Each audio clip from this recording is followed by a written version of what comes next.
Hello guys. तो AKTU से affiliated जितने भी कॉलेजेस हैं उनकी काउंसलिंग बहुत जल्द स्टार्ट होने वाली है। 27 मई से काउंसलिंग स्टार्ट होगी और 30 जून तक चलेगी। तो इस वीडियो में हम लोग इसी बारे में बात करेंगे कि उस काउंसलिंग का रजिस्ट्रेशन प्रोसीजर क्या है, किस तरीके से आपको रजिस्ट्रेशन करना है और उसकी फ़ीस क्या होगी, क्या फ़ीस लगेगी जब आप रजिस्ट्रेशन करेंगे, कौन सी वेबसाइट है जहाँ पर जाके आप लोग कर सकते हैं रजिस्ट्रेशन, और रजिस्ट्रेशन के टाइम पर जो डूज़ एंड डोंट्स हैं उसकी भी हम लोग बात करेंगे। इसके अलावा जो कौन से ऐसे टॉप कॉलेजेस हैं जिनके लिए बच्चे एडमिशन लेने के लिए यहाँ पर अप्लाई करते हैं, उनकी क्या क्या कट ऑफ्स रह सकती हैं ऑन अ सुपरफिशियल लेवल। उसके अलावा जो एक पीडीएफ उन लोगों ने अपनी वेबसाइट पर रिलीज़ किया है उसमें क्या क्या चीज़ें दी हुई हैं उस बारे में भी हम लोग बात करेंगे।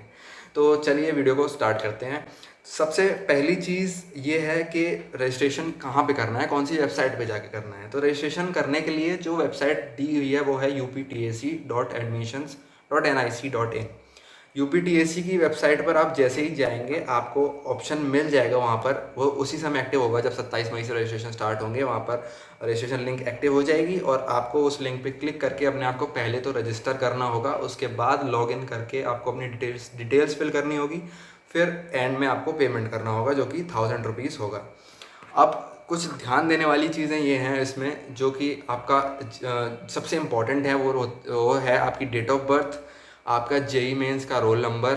और इसके अलावा एक और बहुत इंपॉर्टेंट चीज़ है जो कि अक्सर लोग भूल जाते हैं और बाद में उनको रिग्रेट होता है इस बात का। ये मैंने खुद देखा है अपने कॉलेज में लाइव एग्जांपल कि लोगों को इस बात का बाद में रिग्रेट हुआ कि वो एक ऐसा ऑप्शन होता है उसमें जो इसको टिक करना भूल जाते हैं और बाद में उनको परेशानी होती है। तो क्या है वो ऑप्शन? सबसे इम्पॉर्टेंट ऑप्शन होता है वो होता है ट्यूशन फ़ी वेवर, TFW। इसका क्या रोल होता है कि अगर आप अपनी ब्रांच में, अपने कॉलेज में कुछ टॉप बच्चों में आते हैं, जैसे कि रैंक ओपनर होता है नंबर 1, उसके बाद 2, 3, 4 फिक्स सीट होती हैं इसकी, 4, 5, 3 जो भी होंगी।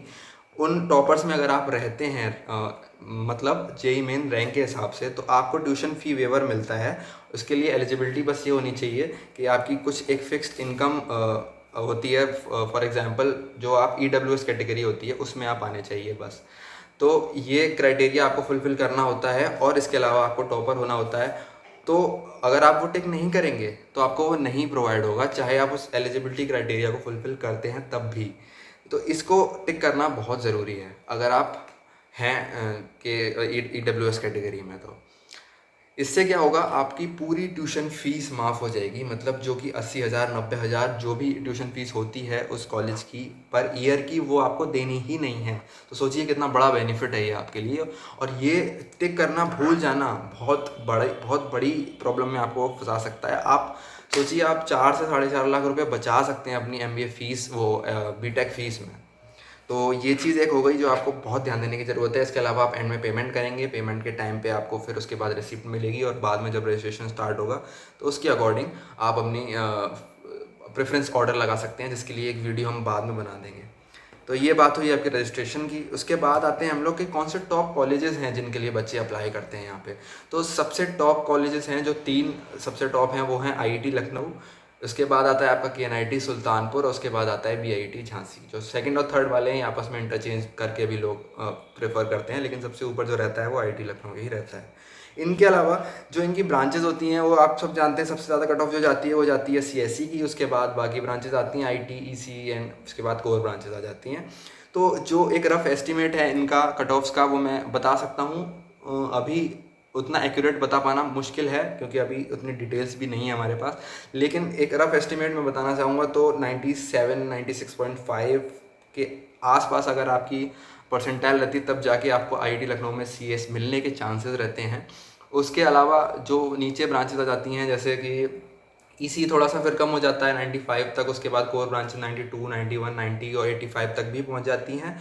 और एक चीज़ इसमें यह है कि एंड में जाके कुछ कोर ब्रांचेस में जब सीट्स खाली रह जाती हैं तो बहुत बहुत लोअर ब्रांचेस, बहुत लोअर रैंक्स को भी एडमिशन मिलने के चांसेस रहते हैं। तो अप्लाई ज़रूर करना है।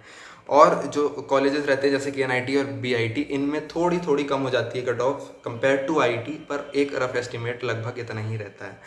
तो ये बात हो गई कट ऑफ्स की और टॉप कॉलेजेस की। इसके बाद बात करते हैं जो PDF उन लोगों ने रिलीज़ किया है UPTSC की वेबसाइट पे, उसमें क्या क्या इंस्ट्रक्शंस दिए हुए हैं। तो सबसे पहला इंस्ट्रक्शन उन्होंने ये चीज़ दी हुई है कि जो आपके कौन से एग्ज़ाम्स हैं जिसके लिए आप एलिजिबल हैं। मतलब कहने का मतलब है बीटेक के लिए जेई मेन और बाकी अदर डिग्रीज़ के लिए सीयूटी का एग्ज़ाम एक्सेप्ट होगा, उसके बारे में उन्होंने जानकारी दी हुई है कि कौन सा एग्ज़ाम किस डिग्री के लिए एक्सेप्ट होगा। और उन्होंने ये भी बताया हुआ है पीडीएफ में कि 4 राउंड्स होने वाले हैं, जो कि मेन राउंड्स होंगे काउंसलिंग के, उसके बाद होगा एक आपका स्पेशल राउंड। और हर राउंड में जब जैसे ही आपको सीट मिल जाती है तो उसके बाद क्या करना है, फ्रीज फ्लोट के ऑप्शंस क्या होते हैं, इनके बारे में बात हम करेंगे बहुत बाद में। लेकिन अभी फ़िलहाल ये बात सबको समझनी है कि 4 राउंड्स होने वाले हैं, हर राउंड में आपको एक सीट मिलेगी या नहीं मिलेगी, क्या आपकी रैंक है, क्या होगा, वो सब आगे की बात है। पर आपको इतना समझना है कि एक स्पेशल राउंड होगा और 4 राउंड होंगे, तो टोटल 5 या 6 राउंड्स होंगे डिपेंडिंग अपॉन कि स्पेशल राउंड्स कितने होते हैं, सीट्स कितनी बचती हैं। इसके अलावा इसमें एक और चीज़ होती है जो इंटरनल स्लाइडिंग होती है, ये भी एक बहुत इंपॉर्टेंट चीज़ है, वो भी हम बाद में समझेंगे बाद की वीडियोज़ में। तो इसमें जैसे ही आपको सीट मिल जाती है तो आपको 20,000 रुपीज़ भरना होगा सीट एक्सेप्ट करने के लिए, और फिर बाद में अगर आप भरने के बाद छोड़ते हैं तो 1000 रुपीज़ डिडक्ट होकर आपको पैसा वापस मिल जाएगा। ये इसका प्रोसीजर रहता है। टेंटेटिव डेट है जो सेशन स्टार्ट होने की, वो 15 अगस्त दी हुई है पीडीएफ में, और ये डिपेंड करता है कि आप किस कॉलेज में हैं, तो वो कॉलेज अपने अकॉर्डिंग चलाते हैं, क्योंकि मोस्टली कॉलेज ऑटोनोमस होते हैं जो ये टॉप के 3 होते हैं, तो ये अपने अकॉर्डिंग अपनी क्लासेस स्टार्ट करते हैं। तो 15 अगस्त तक आपका काउंसलिंग प्रोसीजर ख़त्म हो जाएगा डेफिनेटली, क्योंकि उसमें डेट दी हुई है।